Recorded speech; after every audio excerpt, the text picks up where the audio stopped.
नमस्कार। आपके अपने YouTube चैनल हिंदी भाषा और साहित्य में मैं विशाल कुमार पुनः आप सभी का स्वागत करता हूं। हम सूरदास जी के ग्रंथ सूरसागर के पदों की व्याख्या कर रहे हैं और इस श्रृंखला में हम अभी तक 95 पदों की व्याख्या कर चुके हैं। आज हम 96वें पद से व्याख्या प्रारंभ करेंगे। काहे न मुरली सो हरि जोरे। काहे मतलब क्यों, न नहीं, मुरली सो मुरली से, जोरें जोड़ेंगे या जोड़ते हैं, हरि कृष्ण की मुरली से श्री कृष्ण संबंध क्यों नहीं जोड़ेंगे। अर्थात कुछ कारण ऐसे हैं कि जिनको देखकर तो यही कहा जा सकता है कि कृष्ण मुरली से संबंध जोड़ेंगे ही। यह अवश्यम भावी है कि कृष्ण को मुरली से संबंध जोड़ ही लेना था। तो इस प्रकार की भावाभिव्यक्ति को करते हुए गोपियां कहती हैं कि श्री कृष्ण मुरली से संबंध क्यों नहीं जोड़ेंगे। काहे न अधरनी धरे जो पुनि पुनि मिली अचानक भोरे। काहे न क्यों नहीं, अधरनी यानी अधर ओष्ठ पर धरें रखेंगे, कि वे उसे अपने ओष्ठ पर अधर पर धारण क्यों नहीं करेंगे। क्योंकि जो पुनि पुनि मिली अचानक भोरे, भोरे यानी बड़ी सहजता से, क्योंकि यह मुरली तो उनको बड़ी ही सहजता से प्राप्त हो गई है। तो इतनी सहजता से प्राप्त जो मुरली उन्हें हुई है उसे वे क्यों नहीं अपने ओष्ठ पर अधर पर धारण करेंगे। काहे न ताही कर धारे काहे न ग्रीव नवावे। काहे न क्यों नहीं, ताही उसको, कर हाथ में, धारें धारण करेंगे, कि जो मुरली कृष्ण को इतनी सहजता से अचानक ही प्राप्त हो गई है उसे वे अपने हाथ में धारण क्यों नहीं करेंगे। काहे न ग्रीव नवावे, ग्रीव यानी गर्दन, और उसके सामने अपनी गर्दन को क्यों नहीं झुकाएंगे। काहे न तनु त्रिभंगा करी राखे ताके मन ही चुरावें। काहे न क्यों नहीं, तनु तन को, शरीर को, त्रिभंगा कि जो तीन जगह से भंग हो, तीन जगह से मुड़ा हुआ, करी राखें करके रखेंगे। काहे न क्यों नहीं, मन ही मन को चुरावें चुराएंगे, कि श्री कृष्ण जब मुरली बजाते हैं तो उनका शरीर तीन स्थानों से, भंग अवस्था में तीन स्थानों से मुड़ा हुआ होता है। ग्रीवा यानी गर्दन से, कमर से और पैर से। तो इस मुद्रा में वे खड़े होकर मुरली बजाते हैं। उसी मुद्रा को के बारे में संदर्भित करती हुई गोपियां कहती हैं कि वे श्री कृष्ण इस मुरली के सामने अपने शरीर को त्रिभंग अवस्था में रखते हैं और इस त्रिभंग अवस्था में रखकर वे इस मुरली के मन को चुराते हैं, इस मुरली के मन को रिझाते हैं। उनका मानना है कि श्री कृष्ण अपने शरीर को त्रिभंगी अवस्था में इसलिए रखते हैं ताकि मुरली को यह लगे कि श्री कृष्ण उसके प्रति पूरी तरह से समर्पित हैं और फिर वह मुरली उनसे प्रसन्न हो जाए। और गोपियों का कहना है कि कृष्ण ऐसा इसलिए करते हैं ताकि वे मुरली के मन को चुरा लें, वे मुरली के मन को अपनी तरफ रिझा लें। काहे न यो आधीन रहे हुए वह अहीर वह बेनू। काहे न यो कि क्यों न, यो इस प्रकार, अधीन रहे हुए, अधीन होकर रहना, कि वे इस प्रकार मुरली के अधीन होकर क्यों नहीं रहेंगे। वह अहीर कि वे कृष्ण तो स्वयं अहीर, हीर जाति से संबंधित हैं, और वह बेनू और वह बांस की बनी हुई है। देखिए, हम कृष्ण को अहीर गोपियां कह रही हैं और जो बांसुरी है उसको, उसका संबंध बांस से जोड़ रही हैं, उसको बता रही कि यह तो वन में उगने वाले बांस से बनी है। तो इन दोनों का एक विशेष अर्थ है। कृष्ण को अहीर कहने का अर्थ यह है कि यह भी इस जाति से संबंधित रखते हैं जिसमें चुराना एक प्रकार से जिस जाति का लक्षण ही मान लिया जाए।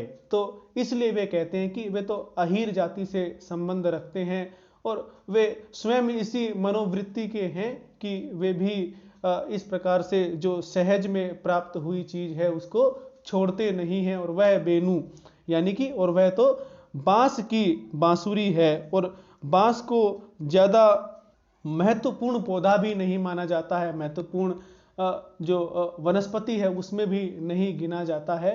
तो वे गोपियां कहना चाहती हैं कि इस बांस को पूछता कौन था, जब यह वन में था तो इसको पूछता कौन था, और अब कृष्ण ने इसको इतना सम्मान दिया है, कृष्ण ने इस बांस से बनी हुई बांसुरी के प्रति इतना प्रेम प्रकट किया है, तो यह भी कृष्ण को क्यों छोड़ना चाहेगी। तो गोपियों का कहने का मतलब क्या है कि यह कृष्ण तो अहीर जाति से हैं और इन्हें यह बंसरी सहज रूप में बड़ी सरलता से अचानक ही प्राप्त हो गई है, तो ये फिर जब इनको इतनी सहजता से ये बांसुरी प्राप्त हो गई तो ये भी इसको क्यों छोड़ेंगे। और जो बांसुरी है उसको वन में पूछने वाला कोई नहीं था, वन में उसका सम्मान करने वाला कोई नहीं था, लेकिन कृष्ण ने इसका बहुत सम्मान किया है, तो बांसुरी भी इनको क्यों छोड़ेगी, इसलिए दोनों ने आपस में संबंध जोड़ लिया है।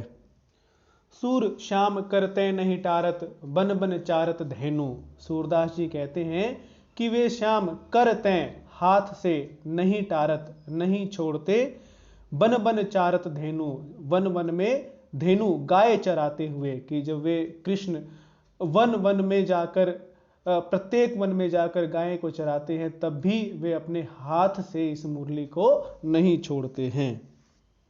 अब 97वें पद की व्याख्या करते हैं। मुरली श्याम बजावन देरी।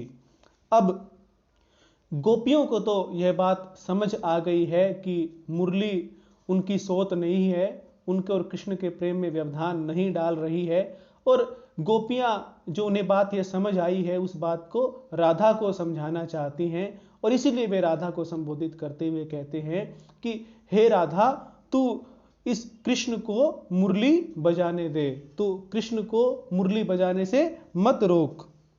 श्रवणनि सुधा पियति काहे नहीं, इही जनी बरजय री। कि श्रवणनि कानों से, सुधा अमृत, पियति पीती, काहे नहीं क्यों नहीं, कि तू अपने कानों से इस मुरली की मधुर ध्वनि रूपी अमृत का पान क्यों नहीं करती है।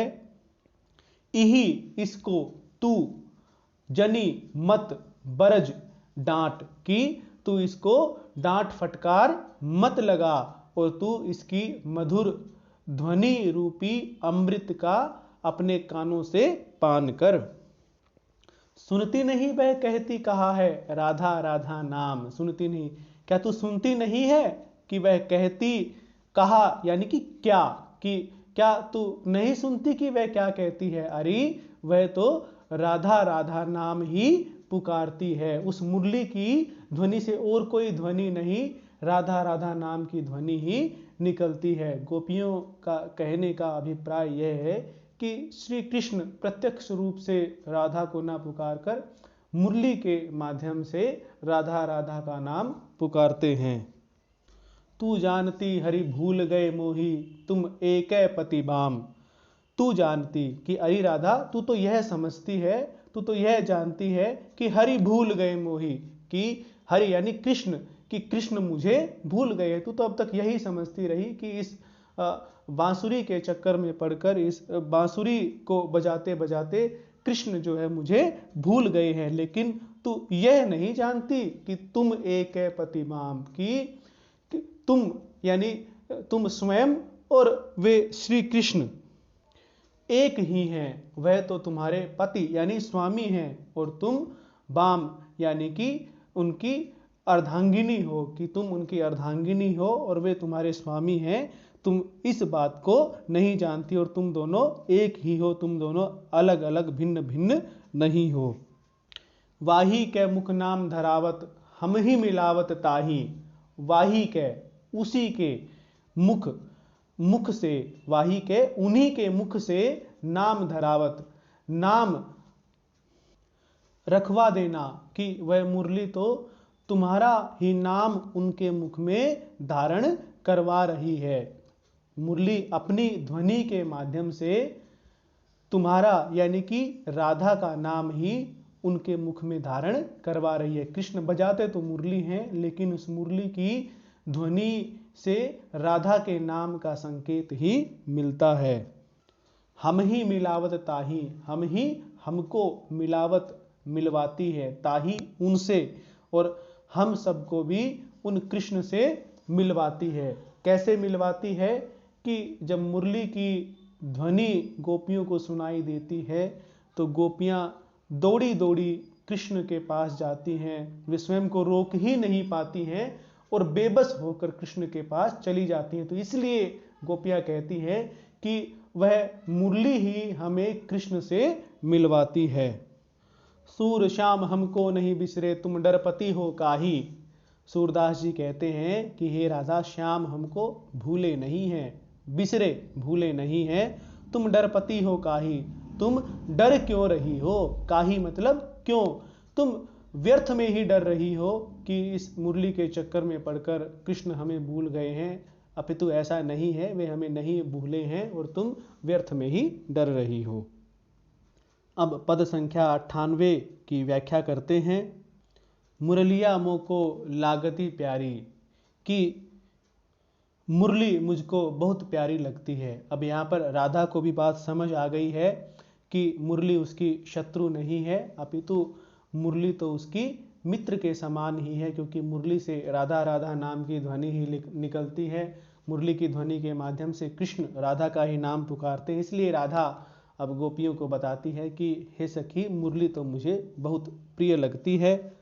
मिली अचानक आई कहूँ तय, ऐसी रही कहारी। मिली अचानक, मिली मिल गई है, अचानक एकदम, आई आ गई है, कहूँ तय कहीं से, ऐसी रही कि इस प्रकार से रही, कहाँ री कहाँ तुम रही। कि ये जो मुरली है अचानक ही आकर कृष्ण से मिल गई है और हमसे भी मिल गई है। हमें तो यह समझ नहीं आता कि यह अब तक कहाँ थी, अब तक यह कहाँ छिपी हुई थी और अब अचानक ही यह कहाँ से आकर हमसे मिल गई है। धनी आके पितु मातु, धन्य यह, धन्य धन्य मृदु बोलनी। धनी धन्य है, याके इसके, पितु मातु पिता और माता, धन्य यह स्वयं भी धन्य है। धन्य मृदु बोलनी, मृदु मतलब कोमल और मधुर जो इसकी वाणी है, जो इसकी ध्वनि है। गोपियां कहती हैं कि ये मुरली है, इसके माता पिता भी बहुत धन्य हैं, बहुत ही श्रेष्ठ हैं, और यह स्वयं भी बहुत ही धन्य है, बहुत ही श्रेष्ठ है, और इसकी जो मधुर वाणी है यह भी बहुत ही धन्य या श्रेष्ठ है। धन्य श्याम गुण गुण के लाए, नागरी चतुर अमोलनी। धन्य श्याम गुण, और वे श्री कृष्ण भी, उन श्री कृष्ण के गुण भी धन्य हैं। धन्य श्याम गुण, कि उन श्याम के गुण भी धन्य हैं, क्योंकि वे गुणी के लाए। गुणी यानी ये जो बांसुरी के गुण है, ये भी बड़ी गुणवती है, इसको लेकर आए हैं। वे श्री कृष्ण भी, उन श्री कृष्ण के गुण भी बहुत धन्य हैं, बहुत श्रेष्ठ हैं, कि उन्होंने इस गुणवती बांसुरी की पहचान की और वे इस गुणों से युक्त बांसुरी को ब्रज में लेकर आए हैं। नागरी चतुर अमोलनी। नागरी मतलब कि जो सभ्य हो, नगर की स्त्री हो, उसे नागरी कहा जाता है। चतुर, चतुर तो चतुर होता ही है। अमोलनी की अमूल्य, कि वे इस गुणों से युक्त बहुत ही सभ्य, चतुर और अमूल्य बांसुरी को ब्रज में लेकर आए हैं। इसलिए वे जो श्याम हैं उनके गुण भी बहुत ही श्रेष्ठ हैं, वे उनके गुण भी धन्य हैं। यह निर्मोल मोल नहीं आको, भली न आते कोई। यह निर्मोल, कि ये जो मुरली है इसका कोई मोल नहीं है, ये तो निर्मोल अमूल्य है। मोल न आको, इसका कोई मोल नहीं है, कि ये मुरली तो इतनी निर्मोल है, इतनी अमूल्य है, इसका कोई भी मूल्य नहीं लगाया जा सकता। भली न याते कोई, याते इससे, और इससे भली, इससे अच्छी और कोई भी वस्तु पूरे ब्रज में नहीं है। सूरदास याके पटतर को तो दीजय जो होई। सूरदास जी कहते हैं याके, इसके, पटतर समान, कौन है, कि सूरदास जी कहते हैं कि इसकी समानता कौन कर सकता है। इसकी समानता का दर्जा तो उसे ही दिया जा सकता है, तो दीजै तभी दिया जा सकता है जो होई, यदि कोई हो। इसकी समानता का दर्जा तो उसे ही दिया जा सकता है या उसे ही दिया जाएगा जिसमें स्वयं इस जैसे गुण हो। अब हम पद संख्या 99 की व्याख्या करते हैं। यह कमरी कम री जान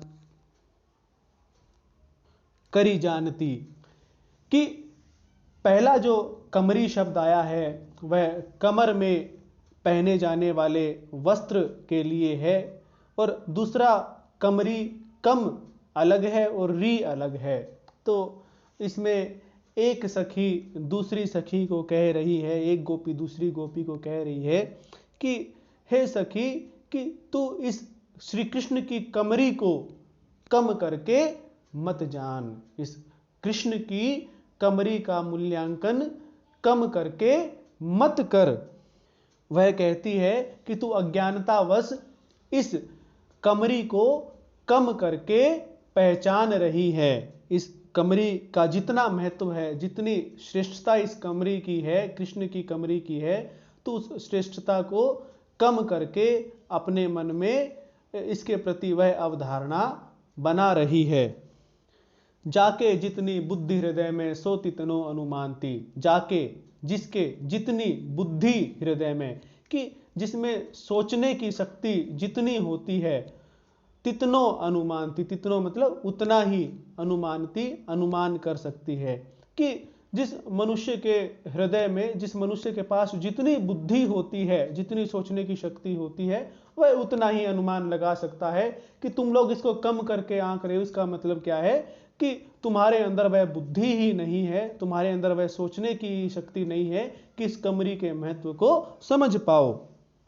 या कमरी के एक रोम पर वारो चीर पटंबर, या कमरी के, इस कमरी के एक रोम पर, एक छोटे से रोम पर या एक छोटे से रोए पर वारो न्योछावर कर दूं, चीर यानी कि वस्त्र, पाटंबर रेशमी, कि मैं तो इस कमरी को इतनी महत्वपूर्ण मानती हूं कि इस पर अनेकों जो रेशमी वस्त्र हैं उनको भी न्योछावर कर सकती हूं। सो कमरी तुम नींदती गोपी, जो तिहु लोक अडंबर, सो कमरी, उस कमरी को तुम नींदती, निंदा करती हो गोपी, कि हे गोपी तू उस कमरी की निंदा कर रही है जो तिहु लोक, तीनों लोकों को आडंबर ढकने वाली है। ढकने का मतलब क्या है कि उसको शरण प्रदान करना, कि ये जो कमरी है, जो कमरी तीनों लोगों को शरण प्रदान करती है, तीनों लोगों के लिए छाया के समान काम करती है, तुम इस इतनी महत्वपूर्ण और इतनी श्रेष्ठ कमरी की निंदा कर रही हो। कमरी केवल असुर सहारे, कमरी ही तय सब भोग, कमरी केवल, इस कमरी के द्वारा ही इन कृष्ण ने सभी इतने बड़े बड़े असुरों का संहार किया है, और कमरी ही से सभी प्रकार के जो भोग, सभी प्रकार के जो श्रृंगारिक लीलाएं भगवान ने की हैं वो इस कमरी के ओट में ही की हैं। देखिए, कमरी के द्वारा असुरों को संहार करने से और कमरी की ओट में ये सारी श्रृंगारिक लीलाएं करने से हमारा अभिप्राय यह है कि कृष्ण क्योंकि परमात्मा का अवतार हैं, ब्रह्म का अवतार हैं, तो वे यदि प्रत्यक्ष रूप से आकर लीलाएं करते तो वह उस तरह से उतनी लीलाएं नहीं कर सकते थे, उस तरह के कार्य नहीं कर सकते थे जितना उन्होंने मनुष्य के रूप में जन्म लिया, और इस कमरी में उन्होंने अपने वास्तविक रूप को छिपाए रखा, और उस वास्तविक रूप को कमरी में छिपाकर ही इन्होंने इतने सारे असुरों का वध किया, और साथ ही इतनी श्रृंगारिक लीलाएं भी गोपियों के साथ की हैं। जाति पाति कमरी सब मेरी, सूर सबे यह जोग, जाति पाति, सूरदास जी कहते हैं कि ये जो कमरी है मेरी तो जाति पाति सभी प्रकार का योग, अर्थात मेरा तो सब कुछ कृष्ण की यह कमरी ही है। अब हम 100वें पद की व्याख्या करते हैं। जमुना तट देखे नंद नंदन, कि अब श्री कृष्ण को यमुना तट पर गोपियों ने देखा है, कि श्री कृष्ण यमुना तट पर आ गए हैं। मोर मुकुट मकराकृति कुंडल पीत वसन तन चंदन। मोर मुकुट, उनके सिर पर मोर का मुकुट है। मकराकृति कुंडल, मकर कहते हैं मगरमच्छ को, तो मगरमच्छ की आकृति का कुंडल उन्होंने कानों में धारण किया हुआ है। पीत वसन, पीले वस्त्र धारण किए हुए, पीतांबर धारण किया हुआ है। तन चंदन, और शरीर पर चंदन का लेप किया हुआ है। लोचन तृप्त भय दर्शन तय उर्की तपति बुझानी। लोचन, आंखें, तृप्त भय, तृप्त हो गए, संतुष्ट हो गए, दर्शन तय, दर्शन से, कि इन श्री कृष्ण के दर्शन से तो आज आंखें संतुष्ट हो गई हैं। उर की तप्ति बुझानी, उर हृदय तप्ति की उसकी जो प्यास थी बुझानी, बुझ गई है, कि हृदय में जो कृष्ण के दर्शनों की प्यास थी वह प्यास भी बुझ गई है।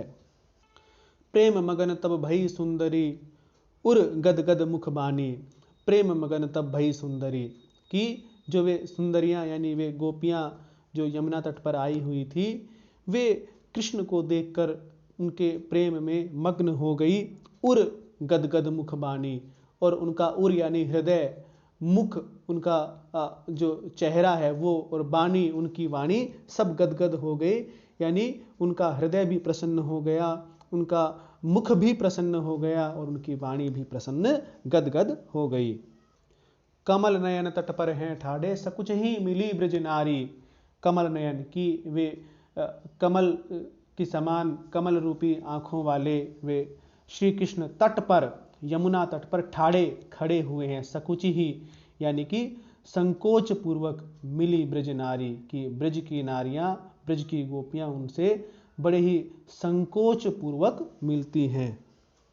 सूरदास प्रभु अंतरजामी व्रत पूरन पगधारी। सूरदास जी कहते हैं कि वे कन्हैया, वे कृष्ण तो अंतर्यामी है, दूसरों के मन की बात जान लेते हैं।